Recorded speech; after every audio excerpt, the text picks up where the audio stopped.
Have you ever seen a car you love? You imagine yourself driving it, decide it's the car for you, start saving up to buy it, and suddenly you see that exact same car everywhere?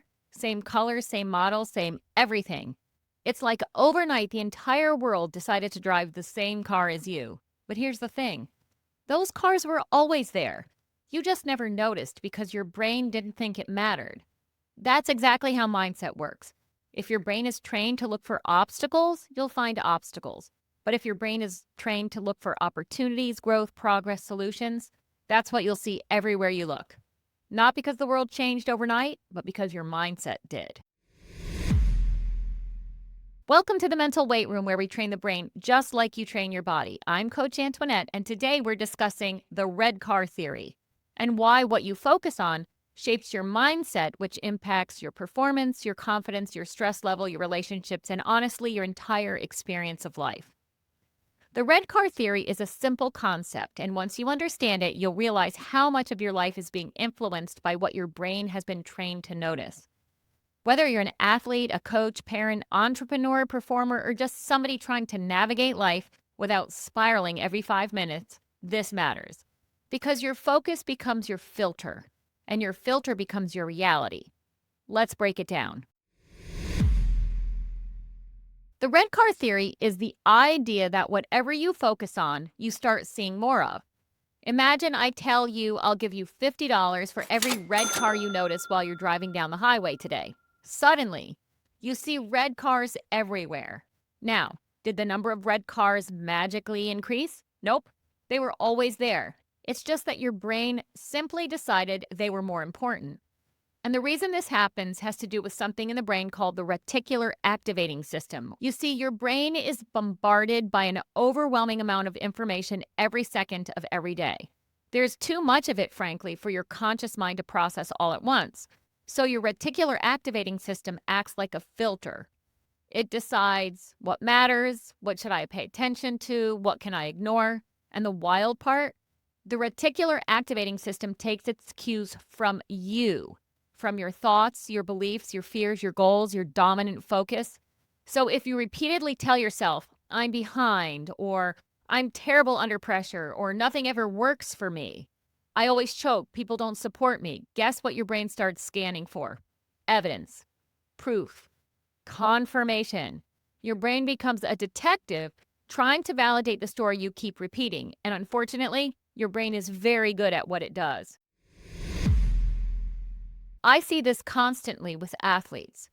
A hitter gets into a slump and suddenly every at-bat feels like proof they're failing.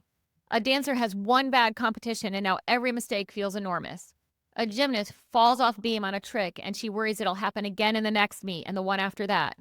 A golfer misses a short putt and starts standing over every future putt expecting a disaster. They begin to focus solely on their mistakes.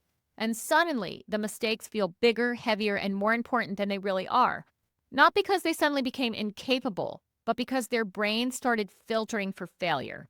This is why mindset matters so much, because confidence is not pretending everything is perfect.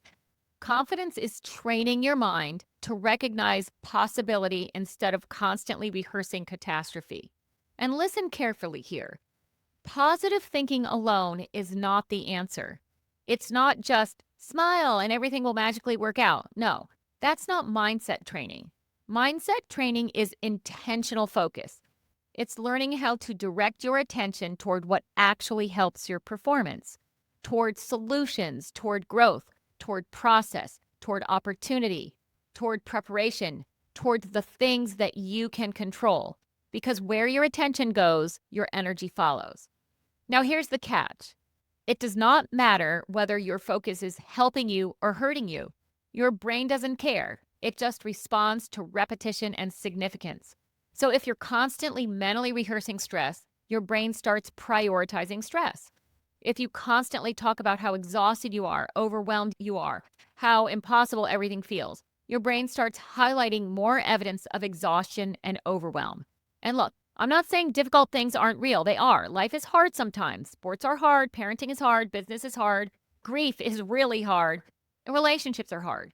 But there's a difference between acknowledging reality and training your brain to live there permanently. because some people unintentionally become professional pessimists. They can identify every obstacle, every problem within a 5-mile radius, but they never train themselves to notice opportunity, progress, resilience, or possibility. And over time, that focus becomes their emotional environment. So, how do you use the red car theory in a productive way? You decide what your red cars are. What do you want your brain to start looking for? Discipline, growth, consistency, opportunities, solutions, connection, confidence, learning experiences, small wins, whatever it is. When you intentionally prime your brain, something powerful happens. You start noticing resources. You start noticing patterns, people, ideas, chances, opportunities that were probably always there, but you never noticed. I've seen athletes completely transform once they stop obsessing over outcomes and start looking for daily evidence of improvement. Instead of, I'm terrible, they start asking, what did I do well today? Instead of, I always fail under pressure, they ask, how can I respond better to pressure one moment at a time? That subtle shift changes what the brain searches for, and eventually it changes your behavior and your performance. But now we need to talk about the catch, because awareness alone does not create success. Seeing the red cars is not enough. You still have to drive them. You still have to take action. And this is where people get stuck a lot of the time. They get excited about mindset concepts, about vision boards, about motivation, about affirmations, but they never bridge the gap between awareness and action.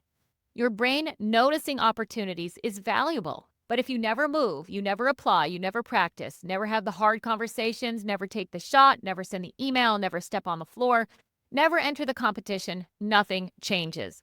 Mindset is not magic. Mindset is preparation, meaning intentional action.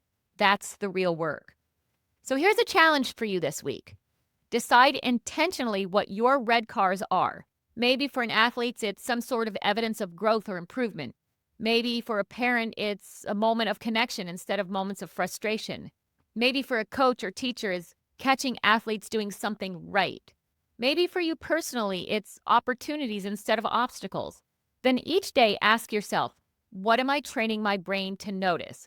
Because whether you realize it or not, you are programming your focus every single day through your self-talk, through your habits, through your conversations that you repeat to yourself and to others, through the content you consume on social media, on television, whether you're reading, through the thoughts you rehearse, and eventually your brain starts building a world that matches.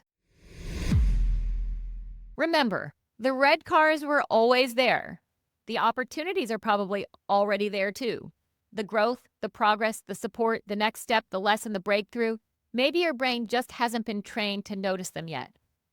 Mental training is not about ignoring reality. It's about learning how to focus on the things that help you perform your best. Thanks for tuning in today. If this episode helped you, click like, drop a comment, share it with a teammate, coach, athlete, parent, or a friend who might need the reminder that what we focus on shapes what we see. And don't forget to subscribe or follow the Mental Weight Room on social media so you never miss a mental workout. And if you're looking for a mental performance training for yourself or an athlete you know, visit my website at AntoinetteDatoc.com to book a free discovery session or email me directly at Antoinette@AntoinetteDatoc.com. This is Coach Antoinette signing off. And until next time, keep training your brain like you train your body and keep pushing your limits.